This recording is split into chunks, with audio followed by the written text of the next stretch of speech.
우리가 전에 분자량이라는 걸 배웠죠. 분자의 상대적인 질량. 근데 자연계 물질들은 다 분자 형태로 있지는 않아요. 그러면 지금 배울 것들은 그 분자 형태가 아닌 물질들의 상대적인 질량은 어떻게 구하냐? 이것이 초점인데, 일단 분자 형태가 아닌 물질들이 지금 화면에서 보이듯이 뭐냐면 이온이에요, 이온. 그렇죠? 그럼 이온 결합을 향해서 만들어진 이온들은 분자량은 좀 달라요. 앞에서 본 우리가 물 분자 같은 경우는 어떻게 생겼었어요? 물은 H2O, 그쵸? 걔는 분자 형태였는데 산소 하나에 수소 두 개가 딱 달라붙어 있었죠. 그럼 얘는 물 분자를 이루고 있는 원자의 개수가 세 개로 딱 정해지죠. 그죠? 산소 하나에 수소 두 개. 그죠? 그래서 얘의 상대적인 질량은 이 각각의 원자들의 원자량 값 그냥 더하면 됐잖아요. 왜냐면 개수가 정해져 있으니까. 근데 이온 같은 경우는 지금 물 분자랑 좀 뭔가 달라 보이죠. 물 분자는 물 분자를 이루고 있는 원자들의 입자의 개수가 딱 정해져 있어요. 근데 이온 같은 경우는 이제 뺏고 뺏기면서 전자를 그쵸? 결합을 하는데 보시면 양이온 옆에 음이온 옆에 양이온 옆에 음이온 옆에 양이온 옆에 음이온 계속 집합체로 계속 덕지덕지 얘네들이 인력으로 붙들려 있단 말이에요. 그래서 지금 여기 보이시는 그림이 지금 염화나트륨이거든요. 우리 했었죠? 나트륨의 전자 끌어당기는 힘이 약해서 염소가 그걸 뺏어간다. 그렇죠? 그래가지고 이제 이온 결합이 형성이 되는데 얘네들 도대체 상대적인 질량을 어떻게 우리가 사용을 할 거냐? 왜냐면 물 분자처럼 분자 형태에 있는 아이들은 입자의 개수가 딱 떨어지는데 여기 보듯이 이온 형태의 아이들은 계속적으로 덕지덕지 붙어 있으니까 뭐 어디까지를 얘네 질량을 잴 거냐 이런 이제 또 논의가 이루어지게 되는 거죠. 그래서 이것도 또 이제 화학자들의 합의로 결정이 돼요. 그러면 이 이온들의 상대적인 질량은 이온의 화학식 이온을 화학식을 이루는 원자들의 원자량 값을 우리가 다 더하자 이렇게 되는 거죠. 그럼 먼저 이온의 화학식은 어떻게 만드나 이것부터 볼게요. 화학식이라는 거는 이제 물질을 이루고 있는 원자들의 종류랑 숫자를 다 알 수 있게끔 나타낸 게 이제 화학식이에요. 우리가 다 알고 있죠. 물 분자의 화학식은 H2O. 저 아까 했던 그 다음에 암모니아의 화학식은 NH3. 그 다음에 이산화탄소의 화학식은 CO2 이런 게 화학식이란 말이에요. 그럼 이 세 개는 다 분자 형태잖아요. 그렇죠? 분자 형태여서 물은 탄소 하나에 수소 두 개로 이루어져 있고 뭐 암모니아는 질소 하나에 수소 세 개로 이루어졌으니까 분자들은 화학식을 간단하게 쓸 수가 있어요. 근데 이온 같은 경우는 지금 화학식을 쓰려고 봤더니 아까 얘기했듯이 덕지덕지 붙어 있잖아요. 그렇죠? 그래서 뭘 어떻게 해? 이건 뭐 나트륨 뭐 몇 개 몇 개야? 뭐 이렇게 되는 거지. 그래서 어떻게 이온 화학식을 쓰기로 약속하냐면 이온을 구성하는 양이온과 음이온이 몇 대 몇 수로 결합되어 있느냐 가지고 그 비율로 쓰기로 약속을 했어요. 다시 말하면 어떤 공간 안에 양이온이 10개 결합되어 있는데 그 공간 안에 음이온도 10개가 같이 양이온과 함께 결합되어 있어요. 그럼 10대 10이죠. 그렇죠? 그럼 얘는 간단한 정수비로 몇 대 몇으로 나타낼 수 있어요? 1대 1인 거죠. 그러니까 양이온과 음이온이 1대 1로 결합해 있는 경우 이게 지금 염화나트륨 소금이에요. 그러니까 소금은 양이온과 음이온이 항상 1대 1로 결합을 해요. 그래서 화학식을 쓸 때 이 1대 1을 반영해서 화학식을 쓰는 거예요. 그래서 Na 원래 1, Cl1 이렇게 써야 되는데 1은 어떻게 하냐면 생략해서 안 써주기로 하기 때문에 그냥 NaCl로 쓰는 거랍니다. 그런데 모든 이온이 다 1대1로 결합하지는 않아요. 예를 들어 어떤 공간 안에 양이온은 10개 있는데 거기서 양이온과 결합하고 있는 음이온의 개수가 20개야. 그럼 몇 대 몇이에요? 1대 2죠. 그렇죠? 그렇게 결합하는 애들이 누가 있냐면 이온 중에 칼슘이랑 염화 이온이 결합할 때 1대 2예요. 그래서 칼슘 하나당 염소 두 개가 결합을 하기 때문에 1대 2. 근데 1은 역시 생략. 그렇게 해서 이온 결합의 화학식을 결정할 때는 양이온과 음이온에 몇 대 몇으로 결합되어 있냐 가지고 그쵸? 쓴다고 한답니다. 됐나요? 그러면 이제 이온 결합의 화학식을 쓰는 방법을 우리가 방금 배웠잖아. 그럼 이제 이온 결합을 형성하는 이온들의 상대적인 질량, 화학식량은 어떻게 구하라? 화학식을 구성하고 있는 원자들의 원자량 값 다 더하면 된다. 이게 결론인 거지.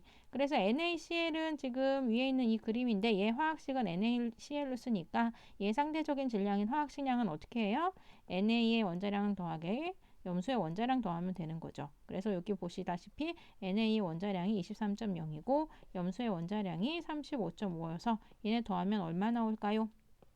58.5 나오나요? 이게 염화나트륨의 상대적인 질량입니다. 이해하셨나요? 학습지를 봅시다. 상온에서 분자 상태로 존재하지 않는 염화나트륨, 구리. 일단 염화나트륨 무슨 결합으로 배웠어요? 그렇죠. 이온 결합. 그렇죠. 이온들은 덕지덕지 양이온 옆에 음이온 이런 것들이 붙어 있기 때문에 우리가 이제 분자랑은 또 다르게 입자 개수를 어떻게 해줘야 되냐라는 문제점에 봉착을 했고, 그치? 옆에 있는 구리는 뭘까요? 금속이죠, 금속. 그래서 이온 결합이나 금속 결합은 금속 결합도 마찬가지예요. 하나로 이루어져 있는 게 아니라, 또 정해진 개수로 이루어져 있는 게 아니라 연이어서 결합되어 있단 말이에요. 그래서 이렇게 집합체로 이루어져 있는 경우는 화학식을 어떻게 쓰기로 했어요? 그쵸? 구성 입자의 비. 몇 대 몇으로 결합되어 있냐? 이 구성 입자의 비로 나타낸 화학식. 그 화학식을 가지고 얘네들의 상대적인 질량인 화학식 양을 사용하기로 약속을 한 거죠. 이해하시죠? 그럼 첫 번째 NaCl의 화학식량 했었죠. 그렇지? NaCl은 1대1로 이제 양이온과 음이온이 결합되어 있는 건데 나트륨의 양이온이 23.0이고 그렇죠? 그다음에 염화 음이온이 35.5여서 더하면 얼마다? 지금 58.5가 나왔죠. 됐나요? 그다음에 아까 봤던 1대2로 결합하는 이온. 그렇죠? 칼슘 양이온과 염화 음이온이 1대2로 결합하는 거예요. 다시 말하면 칼슘 양이온 하나다 염화 음이온이 이 두 개의 비율로 결합되어 있는 거죠. 이 물질의 화학식이 CaCl2니까 얘 화학식량을 구하자면 어떻게 돼요? 칼슘 하나에 그쵸? 그다음에 염화이온 두 개잖아요. 근데 칼슘의 원자량이 여기 써 있죠. 40.1이래요. 그쵸? 그럼 40.1 더하기 염소의 원자량은 위에 써 있죠. 35.5. 35.5 곱하기 2에서 더하면 얼마가 나올까요? 네, 더하시면 111.1이 아마 나올 거예요. 됐나요? 그 다음에 이제 세 번째, 탄산칼슘의 화학식량을 구하래요. 그럼 탄산칼슘은 칼슘 하나당, 그쵸? CO3 음이온 하나가 결합되어 있는 거예요. 그래서 이 물질이 위에 있는 물질들과 차이점이 뭐냐면, 위에 있는 물질은 이제 NaCl은 나트륨 하나랑, 그쵸? 그 다음에 나트륨 하나 자체가 양이온이고, 그쵸? 염화 음이온 하나가 음이온이잖아요. CaCl2도 마찬가지예요. 칼슘이 하나의 양이온이고 그다음에 염소가 하나의 음이온인데 이제 비율이 1대2로 결합되어 있는 거지. 근데 CaCO3 같은 경우는 칼슘은 하나의 양이온인데 CO3는 묶음 음이온이에요. 그러니까 무슨 소리냐면 CA가 이렇게 양이온인 거고 CO3가 묶음으로 하나의 음이온으로 우리가 취급해주면 된다는 소리예요. 그러니까 CO3는 탄소에 산소가 3개가 달라붙어서 묶여있는 집합체로 하나의 음이온인 거예요. 그래서 칼슘 양이온 하나랑 CO3 2- 음이온 하나가 1대1로 결합되어 있기 때문에 CaCO3라고 쓰는 거예요. 나중에 이온 결합에서 자세히 배울 거예요. 얘 화학식은 어쨌거나 칼슘의 원자량이랑 탄소의 원자량이랑 산소 원자량 3 해주면 되죠. 네, 칼슘의 원자량은 얼마였어요? 위에 40.1이었고 그쵸? 탄소는 12.0이었고 산소는 16인데 곱하기 3 했죠. 다 더하면 얼마가 나올까요? 네, 100.1이 나온다고 합니다. 마지막으로 수산화나트륨 해봅시다. 수산화나트륨 일단 양이온은 나트륨 양이온이고 얘도 역시 묶음 음이온이에요. 그래서 OH 그래서 우리 수산화이온 많이 배웠잖아요. 그렇죠? 산 염기할 때. 그렇죠? 그래서 산소랑 수소가 하나의 묶음으로 음이온을 형성하고 있어요. 어쨌거나 얘 화학식을 구하면 나트륨 그 다음에 원자량에다가 산소 원자량에다가 수소 원자량 더하면 되는 거잖아. 그럼 나트륨의 원자량은 23이죠. 그 다음에 산소는 16이죠. 수소는 1이었죠. 다 더하면 얼마 나와요? 저 40 나오나요? 그래서 이렇게 프린트를 정리하면서 문제를 마무리하겠습니다. 우리가 방금 배우기는 했지만 금속도 화학식량을 정할 때 화학식을 이루고 있는 원자들의 원자량 값 더하면 된다고 했었죠. 그래서 예를 들어 지금 구리 금속이 있어요. 그렇죠? 근데 구리 금속은 화학식을 어떻게 쓴대요? 구리로만 이루어져 있으니까 그냥 구리라고 써요. 그렇죠? 그래서 얘 원자량 값이 63.5니까 이 구리 물질의 화학식량은 상대적인 질량은 그냥 63.5로 사용하게 되는 거죠. 몰이라는 것을 배워보도록 할게요. 이제 몰은 입자를 세는 단위예요, 단위. 그래서 우리가 좀 비유해서 좀 쉽게 이해하려면 이 그림에 보이듯이 우리 실생활에서 사용하는 단위를 한번 보도록 할게요. 우리가 연필을 살 때 혹시 다스라는 거 들어봤어요? 그래서 연필 한 다스. 그럼 연필 한 다스는 연필 몇 자루가 들어있어요? 12자루가 들어가 있죠. 그쵸? 그래서 12자루, 12의 숫자를 1다스, 1로 사용할 수 있다는 거는 다스라는 그런 단위가 있기 때문에 우리가 큰 숫자들을 간단하게 사용할 수 있는 거예요. 뭐 12가 큰 숫자는 아니지만 우리가 만약에 학교에서 학생들을 위해서 연필을 아마 구입한다고 생각해 봅시다. 그럼 몇 천 자루가 넘어가잖아요. 그치? 그걸 다수로 만약에 사용하게 되면 그 숫자를 줄여서 간단하게 사용할 수 있게 되는 거죠. 옆에 있는 계란 한 판도 단위죠. 계란 한 판은 계란 30개를 한 판으로 하는 거예요. 그래서 또 역시 학교에서 만약에 급식 때문에 몇천 개의 계란을 주문하고 싶어요. 예를 들어 3,000개의 계란을 주문하고 싶다고 합시다. 그러면 3,000개의 계란 주세요 하는 것보다 100판 주문할게요. 이렇게 하면 되잖아요. 그래서 3,000개를 100이라는 숫자로 줄여 사용할 수 있죠. 그러니까 이런 식으로 몰이라는 것도 입자를 세는 단위인데 우리가 이제 다루는 물질들이 우리가 옛날에 뭐 원자량 하면서 배웠겠지만 하나하나 질량이 너무나 작고 크기도 너무 작다 보니까 실제로 실험실에서 다루는 원자들의 양은 우리가 눈에 보일 정도의 양이라는 거는 결국 10의 뭐 22승계 이렇게 입자의 개수가 큰 양이라는 거죠. 그래서 그런 것들을 일일이 사용하기보다는 작은 숫자로 사용하기 위해서 몰이라는 단위를 만든 거예요. 그래서 1몰은 몇 개를 1몰이라 그러냐면 입자가 6.02 곱하기 10의 23승계가 있으면 이거를 그냥 1몰이라고 부르기로 약속을 한 거죠. 앞에서 몰에 대한 개념을 배웠는데 몰은 입자를 세는 단위라고 했잖아요. 뭐 입자가 뭐예요? 이렇게 물어보시는 사람들이 종종 있으신데 입자라는 건 이제 크기가 작은 것들 그리고 딱딱한 것들을 뭐 입자라고 대충 우리가 생각하잖아요. 그래서 우리가 입자라는 것을 쓸 때 원자 하나하나를 입자로 보기도 하고 원자가 서로 화학결합을 해서 이루고 있는 분자들도 입자로 봐요. 그러니까 무슨 소리냐? 만약에 물 분자가 H2O잖아요. 그쵸? 그럼 물 분자가 지금 두 개가 있잖아요. 그럼 이제 물 분자라는 분자의 입자수가 두 개인 거예요. 근데 이제 물 분자 하나를 이루고 있는 원자의 개수는 몇 개예요? 산소 하나에 수소 두 개죠. 그럼 물 분자는 세 개의 원자라는 입자로 세 개 이루어져 있는 거예요. 그래서 몰을 사용을 하실 때 각각의 원자 개수를 쓸 때도 몰이 사용이 되고 분자의 개수를 쓸 때도 몰이 사용이 돼요. 이해되세요? 그러면 여기 봅시다.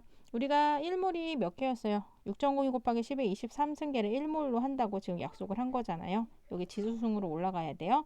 그럼 만약에 어떤 공간 안에 분자가 3.01 곱하기 10의 23승계가 있어요. 그럼 그 공간 안에 분자가 몇 몰 있는 걸까?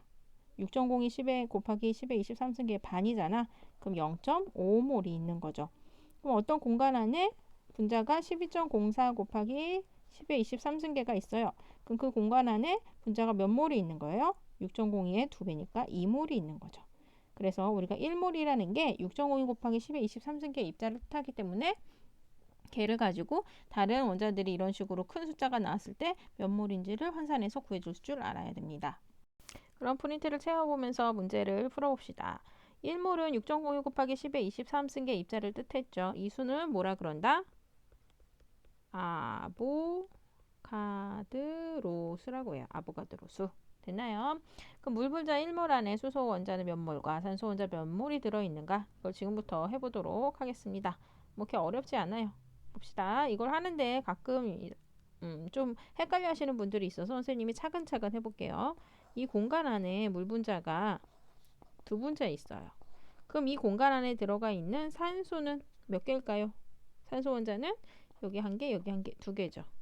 그럼 이 공간 안에 있는 수소의 개수는 물 분자 하나당 수소 두 개씩 결합돼 있잖아요. 그러니까 여기 두 개, 여기 두 개 하면 총 네 개가 있는 거죠. 그래서 물 분자가 두 개 있는 경우 그 안에 들어가 있는 산소의 개수는 두 개, 수소의 개수는 네 개가 되는 거죠. 어렵지 않죠? 그럼 이 공간 안에 물 분자가 이렇게 해서 물 분자 자체가 이 공간 안에 10개가 있어요. 그럼 그 공간에 들어가 있는 산소의 개수는 몇 개일까요? 물 분자 하나당 산소 하나로 이루어져 있지. 그러니까 물 분자의 개수랑 산소 개수는 동일하겠죠. 그럼 수소의 개수는 물 분자 하나당 수소가 두 개로 이루어져 있으니까 그 안에 들어가 있는 수소의 개수가 그렇기 때문에 물 분자가 10개 있으면 이 공간 안에 총 수소 원자의 수는 20개가 될 거예요. 이해되나요? 그럼 이제 이 공간 안에 물 분자가 6.02 곱하기 10의 23승계가 있어요. 그럼 이 공간 안에 물 분자는 몇 몰일까요? 몰로 나타내면 1몰 있는 거죠. 1몰. 그렇죠? 그럼 이 공간 안에 산소 원자 수는 몇 몰 있는 거예요? 산소 원자는 물 분자 하나당 산소 원자 하나가 들어가 있으니까 분자 개수랑 똑같다 그랬죠? 그래서 1몰이 들어가 있는 거고 수소 원자는 몇 몰? 물 분자 하나당 수소 두 개씩 들어가 있으니까 분자 수보다 2배 많으니까 2몰 있는 거죠. 어렵지 않죠? 그래서 아까 봤던 우리 프린트 여기 채워보시면 물 분자 1몰 안에는 수소 원자 몇 몰이 들어가 있다? 수소 원자 2몰과 산소 원자 1몰이 그 안에 포함되어 있다. 이해 가시나요? 그 다음에 그 다음 문제 이산화탄소가 2몰이 있어요. 그쵸? 그 안에 들어있는 총 원자 수를 구해달래요. 그러면 이산화탄소가 2몰 있을 때 그 안에 들어가 있는 총 원자 수를 구해달라. 그럼 이제 이산화탄소가 CO2인데 이산화탄소가 이 공간 안에 2몰이 있대요. 2몰이. 됐나요? 그럼 이 공간 안에 들어가 있는 탄소는 몇 몰이에요? 이산화탄소 하나당 탄소 원자가 그 안에 하나 들어가 있으니까 이산화탄소 분자수랑 동일하죠. 2몰이고. 그럼 이 공간 안에 들어가 있는 산소 원자수는 이산화탄소 하나당 그 안에 들어가 있는 산소가 2개씩이니까 분자수의 2배여야 되니까 4몰이 되겠죠. 그래서 결국은 이 공간 안에 있는 총 원자수는 6몰이죠. 6몰. 그렇죠? 다시 말하면 이산화탄소 2몰 있을 때 그 안에 들어가 있는 총 원자수는 6몰이다.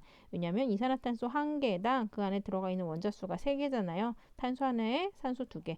그러니까 이산화탄소 분자가 2몰 있으면 그 안에 들어가 있는 원자의 개수는 총 6몰이 되는 거죠. 됐나요? 그럼 6몰로 쓰면 될까? 안 돼. 왜냐면 여기 지금 총 원자수는 몇 개인가로 물어봤잖아요. 그쵸? 이러면 6몰이 아니라 개수로 해줘야 돼요. 그래서 6몰은 어떻게 하면 돼요? 6 곱하기 6.02 곱하기 10의 23승계 하면 되죠. 그럼 어떻게 돼요? 36.12 곱하기 10의 23승계가 되겠죠. 이해하세요? 네. 그 다음에 이제 확인 문제 풀어보도록 하겠습니다. 확인 1번은 뭐예요? 다음 문제 1몰에 들어있는 원자의 양을 각각 구해달래요. 그럼 첫 번째 문제가 지금 에탄올이었죠. 에탄올. 그럼 에탄올이 1몰 있을 때 그 안에 들어가 있는 원자의 양을 구해달래. 그럼 에탄올이 공간 안에 1몰이 있어요. 1몰에 에탄올이 있을 때 그 안에 들어가 있는 탄소 원자는 몇 몰? 에탄올 하나당 2개의 탄소로 이루어져 있으니까 2몰이 있는 거고, 그 다음에 수소는 총 여기 5개, 6개니까 6몰.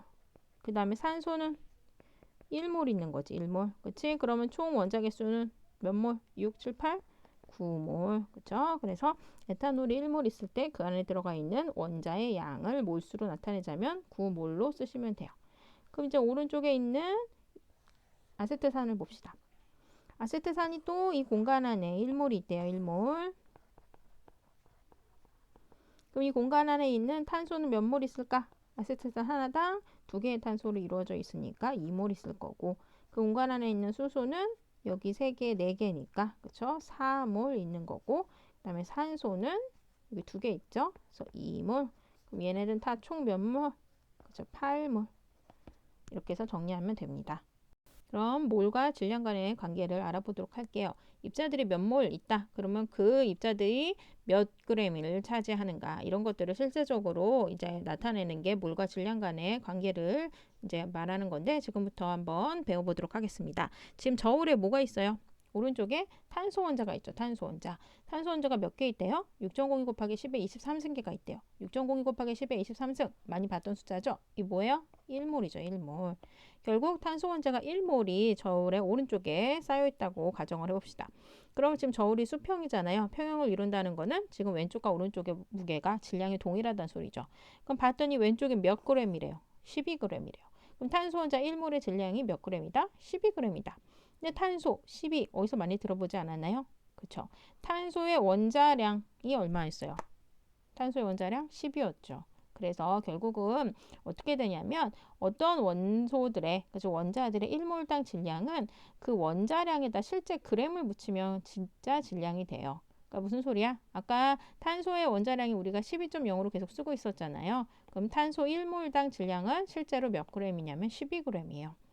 그럼 수소는 원자량이 몇이었어요? 1이었죠? 그럼 수소 1몰당 질량은 몇 그램? 1g이에요.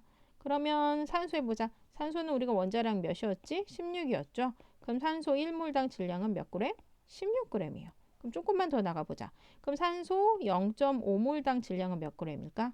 1몰당 질량이 16g이었으니까 0.5몰은 그거의 반이니까 8g이겠죠. 그러면 산소 2몰당 질량은 1몰이 16g이었으니까 2몰은 얘의 2배 해주면 되니까 32g이 되는 거예요. 어렵지 않죠? 그래서 입자에 몰수가 나왔어요. 그러면 1몰당 질량은 그 원자량에다 그램 붙여주면 되는 거니까 그걸 가지고 여러분들이 문제를 사용해서 풀어주시면 됩니다. 브랜드를 채우면서 문제를 풀어보도록 하겠어요. 1몰의 질량은 땡땡, 화학식량, 원자량 또는 분자량에 g을 붙이면 돼요. 아까 말했듯이 어떤 원자의 1몰당 질량은 뭐였어요? 즉 원자량에 g 붙이면 돼요. 그럼 어떤 분자의 1몰당 질량은 어떻게 하면 돼? 분자량에다가 g 붙이면 돼요. 이해하시겠어요? 그럼 문제를 풀어보도록 합시다. 물 분자가 2몰이 있을 때 그때의 질량을 구해달래요. 그럼 물 분자 1몰당 질량을 우리가 알아야 되잖아. 그럼 1몰당 질량은 어떻게 얘기를 했어요? 그치, 분자량에다 g 붙이면 된다 그랬죠. 그럼 물 분자의 분자량부터 구하죠. 우리 여러 번 구했긴 했지만 물 분자는 산소 원자 하나랑 수소 원자 두 개로 이루어져 있는데 수소가 1.0이고 산소가 16이니까 물 분자의 분자량은 18.0이죠. 그러면 물 분자의 1몰당 질량은 몇 g이겠어요? 18g인 거예요. 근데 우리가 원하는 문제에서 요구하는 거는 1몰당 질량이 아니라 2몰당 질량이니까 18에다가 뭐 곱해주면 돼요? 그렇죠? 2몰당 질량은 18에 곱하기 2 하면 되죠. 그럼 몇 g? 36g. 그래서 36g이 되는 거지. 그럼 그 밑에 문제, 이번에는 물 분자가 54g이 있대요. 그럼 그 안에 들어가 있는 물 분자의 몰수를 구해달래요. 안 어려워요. 물 분자 1몰당 질량 몇 g이었어요? 18g이었어요. 근데 몇 몰 있는지는 모르겠어요. 근데 54g이래요. 그럼 어떻게 해주면 돼요? 겉에 거 곱하고 해서 해주면 되죠. 54를 18로 나누면 얼마겠어? 3몰이죠. 그래서 3몰이 됩니다. 그럼 교과서에 나와 있는 예제와 확인 3번 문제를 지금부터 풀어보도록 하겠습니다. 1번 예제 문제 보자. 메테인이 0.55몰에 있을 때 그때의 메테인의 질량과 그 다음에 이 메테인에 포함되어 있는 수소 원자의 수를 구해달래요. 그럼 먼저 질량부터 구하도록 하겠습니다. 메테인의 1몰당 질량부터 구해야 되겠지. 1몰당 질량은 어떻게 하기로 했어요? 저 분자량에다 g 붙여주라. 그럼 메테인의 분자량부터 구해야 되겠네. 메테인은 탄소 하나랑 수소 몇 개로 이루어져 있어요? 4개. 그럼 얘가 탄소는 원자량이 12, 수소는 원자량 1.0이니까 다 더하면 16이 되겠죠. 메테인 1몰당 질량은 몇 g? 16g. 근데 지금 1몰이 있는 게 아니라 0.5몰 있죠? 그럼 몇 g이 되겠어요? 8g 맞나요? 그렇죠? 그래서 답이 일단 메테인 0.5몰의 질량은 8g이 되는 거죠. 그럼 두 번째로 메테인이 0.5몰 있을 때 그 안에 들어가 있는 수소 원자의 수를 구하래요. 그러면 메테인이 얼마큼 들어가 있대요? 0.5몰이 있대요. 이 공간 안에. 그럼 그 안에 있는 탄소는 몇 몰이 있겠어요? 메테인 분자 하나당 탄소 하나 들어가 있으니까 분자수랑 같으니까 0.5몰이 있을 거고 수소는 분자수의 몇 배? 4배. 그럼 0.5몰 곱하기 4 하면은 몇 몰? 2몰이 들어가 있는 거죠. 그렇죠? 그래서 원자의 수, 뭐 개수를 쓰시오 그랬으니까 어떻게 하면 돼요? 2 곱하기 6.02 곱하기 10의 23승계 하면 얼마가 나오겠어요? 12.04 곱하기 10의 23승계로 풀어주시면 되죠. 됐나요? 그 다음 확인 3번은 포도당 9g이 있을 때 거기에 포함되어 있는 포도당의 몰수, 몰을 구해달라. MOL이 몰이죠. 그럼 해봅시다. 9g이 도대체 몇 몰이냐? 이걸 지금 구하라는 거잖아요. 그럼 포도당의 실제적인 질량을 알아볼 수 있는 건 1몰당 질량은 포도당의 분자량인 거죠. 그래서 포도당의 분자량을 지금부터 구해봅시다. 포도당은 탄소 6개랑 수소 12개랑 산소 6개로 이루어져 있어요. 그럼 얘 분자량은 탄소 원자량 곱하기 6에 그쵸? 수소 원자량 곱하기 12에 산소 원자량 곱하기 6 해주면 되겠죠? 그럼 탄소는 원자량이 12, 수소는 1, 그다음에 산소는 16. 그래서 다 더하면 얼마가 나올까? 더해보시면 180이 나와요. 그러면 포도당 1몰당 질량은 몇 g일까요? 180g인 거예요. 근데 지금 9g이 있대. 몇 몰인지 모르겠는데. 그쵸? 그러면 이제 얘를 계산해주면 어떻게 될까요? 그쵸? 20분의 1몰이 나오겠죠. 그러면 20분의 1몰은 뭐 어떻게 100분의 몇이에요? 100분의 5니까 결국은 0.05몰이 답이 되겠습니다.